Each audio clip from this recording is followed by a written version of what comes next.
കമ്പങ്ങൾ, ഒരു നല്ല ആനപ്രേമി, മികച്ചൊരു ചെണ്ടക്കാരൻ, ഒരു അഭിനേതാവ്, മിമിക്രി ആർട്ടിസ്റ്റ്, ഗായകൻ. ഇതൊക്കെ പോലെ തന്നെ അദ്ദേഹം വളരെയധികം ആസ്വദിക്കുന്ന ഒന്നാണ് കൃഷി. ഒന്നുമായില്ലെങ്കിലും ഒരു ക്ഷീര കർഷകനാവുക എന്നതായിരുന്നു മലയാളത്തിന്റെ ഈ മഹാനടന്റെ ആഗ്രഹം. അദ്ദേഹത്തിന്റെ പൂർവികർ അടിസ്ഥാനപരമായി കൃഷിക്കാർ ആയിരുന്നത് കൊണ്ടാവാം അദ്ദേഹത്തിന് ഇങ്ങനെ ഒരു താല്പര്യമുണ്ടാകുവാൻ കാരണമെന്നത് തള്ളിക്കളയുവാൻ കഴിയില്ല. നമ്മുടെ ഈ വീഡിയോ കാണുന്ന 90% പ്രേക്ഷകർക്കും മനസ്സിലായിട്ടുണ്ടാകും ആരാണ് ഈ മഹാനടൻ എന്നുള്ളത്. ഒരു സിനിമാ കുടുംബത്തിൽ നിന്നും ഒരു സെലിബ്രിറ്റിയുടെ അഹങ്കാരമേ ഇല്ലാത്ത ഒരു സാധാരണക്കാരൻ. നമ്മുടെ സ്വന്തം ജയറാമേട്ടന്റെ ഫാം ഹൗസും അദ്ദേഹത്തിന്റെ വീടും കാണുവാനായാണ് നമ്മുടെ ഇന്നത്തെ യാത്ര. അപ്പോൾ നമുക്ക് എത്തിച്ചേരേണ്ട സ്ഥലം കൃത്യവും വ്യക്തവുമായി അറിയണം. പറയുന്നു, എറണാകുളം പെരുമ്പാവൂർ. പെരുമ്പാവൂരിൽ നിന്നും നേരെ കുറുപ്പംപടി മുന്നോട്ട് തന്നെ എത്തിച്ചേരുന്നത് ഐമുറി. ഐമുറിയിൽ നിന്നും തൊടുവായിലേക്കുള്ള യാത്രയിൽ എല്ലാവരുടെയും ശ്രദ്ധയിൽപ്പെടുന്ന ശ്രീ ശ്രീ രവിശങ്കറിന്റെ യോഗ സെന്റർ. ഈ യോഗ സെന്റർ കഴിഞ്ഞ് ഫസ്റ്റ് ലെഫ്റ്റ് കയറുമ്പോൾ തന്നെയാണ് നമ്മുടെ ജയറാമേട്ടന്റെ ഫാം ഹൗസും അദ്ദേഹത്തിന്റെ വീടും വരുന്നത്. യൂട്യൂബേഴ്സിന് ജയറാമേട്ടന്റെ ഫാം ഹൗസും വീടും ഷൂട്ട് ചെയ്യുവാനുള്ള അനുവാദമില്ലെങ്കിലും നല്ല ബന്ധങ്ങളുടെ സഹായത്തോടുകൂടി ഫാം ഹൗസിലെ ഒന്നിനും ഒരു ബുദ്ധിമുട്ടുണ്ടാകാതെ അകത്തേക്ക് കയറി ഷൂട്ട് ചെയ്യുവാനുള്ള അനുവാദം നമുക്ക് ലഭിക്കുകയായിരുന്നു. ജയറാം എന്ന മഹാനടനെ പറ്റി സംസാരിക്കുന്ന ആർക്കും തന്നെ അദ്ദേഹത്തിന് ഇങ്ങനെ ഫാം ഹൗസ് ഉണ്ടെന്നുള്ള കാര്യം ഈ അടുത്ത കാലത്തായാണ് അറിയുവാൻ സാധിച്ചത്. അദ്ദേഹത്തിന്റെ കാരണവന്മാരായിട്ട് ഭൂ ഉടമകളായിരുന്നുവല്ലോ.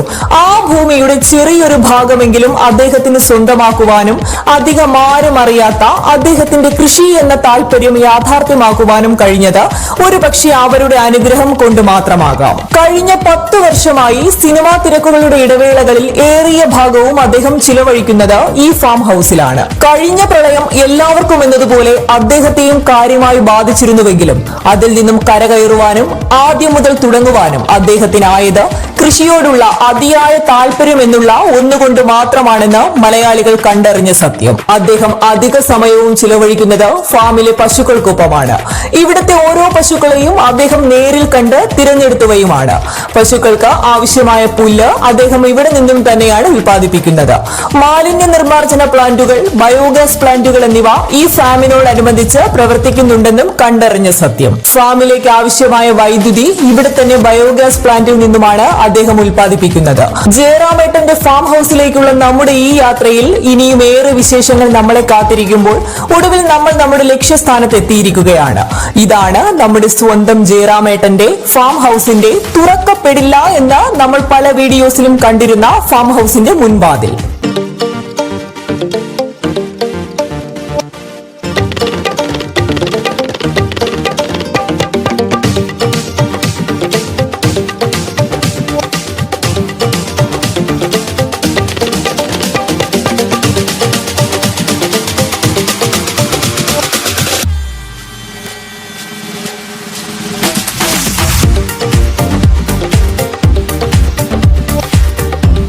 ഒരു ഫാം തുടങ്ങുക എന്നത് വളരെ എളുപ്പമുള്ള കാര്യമാണ്. എന്നാൽ അത് വിജയകരമായി മുന്നോട്ട് കൊണ്ടുപോകുക എന്നത് അത്ര എളുപ്പമുള്ള കാര്യമല്ല. പശുക്കൾക്ക് ആവശ്യമായ ആഹാരവും വെള്ളവും എന്നതുപോലെ പ്രാധാന്യമുള്ള ഒന്നാണ് അവ ജീവിക്കുന്ന ചുറ്റുപാടും. വായുസഞ്ചാരവും ഉയരവും വീതിയുമുള്ള തൊഴുത്തുകൾ, വൃത്തിയുള്ള സാഹചര്യങ്ങൾ എന്നിവ വളരെ പ്രധാനം തന്നെയാണ്.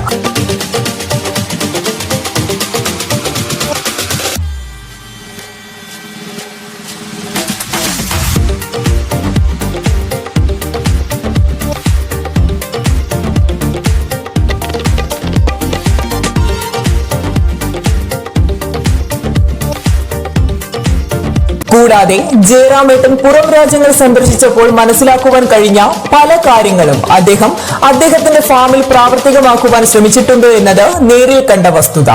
ഉദാഹരണത്തിന്, നമ്മുടെ നാട്ടിലെ സാധാരണ പശുക്കളെ കെട്ടിയിട്ട് വളർത്തുന്നതിൽ നിന്നും വ്യത്യസ്തമായി അദ്ദേഹം പശുക്കളെ സ്വതന്ത്രമായി അഴിച്ചുവിട്ട് വളർത്തുവാൻ മാക്സിമം ശ്രമിക്കാറുണ്ട്.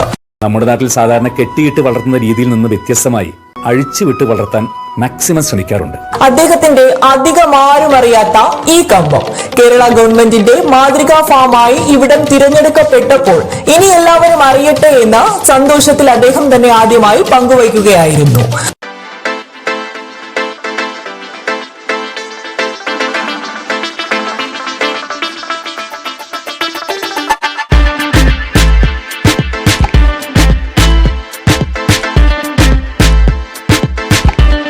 പശുക്കൾക്ക് അദ്ദേഹം പല കമ്പനികളുടെയും കാലിത്തീറ്റകൾ പരീക്ഷിച്ചിട്ടുണ്ട് എങ്കിലും കുറച്ചു വർഷങ്ങളായി കേരള ഫീഡ്സ് ആണ് അദ്ദേഹം ഉപയോഗിക്കുന്നത് എന്നും സുരക്ഷിതമായ പാലിനും ആരോഗ്യമുള്ള പശുവിനും ഇത് ഗുണകരമാണെന്നും ഒപ്പം പശുക്കളുടെ പ്രത്യുൽപാദന ശേഷി വർദ്ധിപ്പിക്കുന്നതിനും ഇത് സഹായകമാണെന്നും അദ്ദേഹം പല ഇന്റർവ്യൂസിലും പറഞ്ഞു കേട്ടിരിക്കുന്നു. ഈ ഫാം ഹൌസിനോട് ചേർന്ന് തന്നെയാണ് ജയറാമേട്ടനും പാർവതി ചേച്ചിയും താമസിക്കുന്ന അവരുടെ വീട്. ചെറിയ രീതിയിൽ ഈ ഫാം ഹൌസിന്റെ ഏതു വശത്തായാണ് ആ വീട് വരുന്നത് എന്നുകൂടി ഞാൻ നിങ്ങളെ കാണിക്കാം.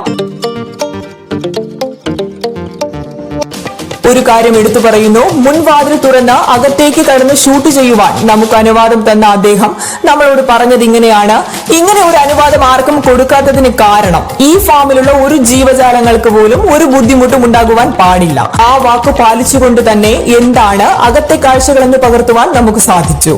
എനിക്ക് തോന്നുന്നില്ല പ്രതിഫലങ്ങൾ ഒന്നും പ്രതീക്ഷിക്കാതെ പശുക്കളെ മക്കളെക്കാൾ ഏറെ സ്നേഹിക്കുന്ന ഇങ്ങനെ ഒരു ക്ഷീര കർഷകനായ സെലിബ്രിറ്റി വേറെയുണ്ടെന്ന്.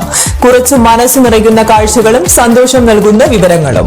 ഒത്തിരിയേറെ സന്തോഷത്തോടെ ഇവിടെ നിന്നും തിരിക്കുമ്പോൾ ഇനി നമ്മുടെ യാത്രകൾ നീളുന്നത് തിരുവനന്തപുരം ജില്ലയിലേക്ക്. നിങ്ങൾ കാണുവാൻ കാത്തിരിക്കുന്ന, എന്നാൽ നിങ്ങൾ ഇതുവരെ കണ്ടിട്ടില്ലാത്ത സെലിബ്രിറ്റികളുടെ വീടും വിശേഷങ്ങളുമായി ഉടനെത്താം. അതുവരെ ശുഭദിനം.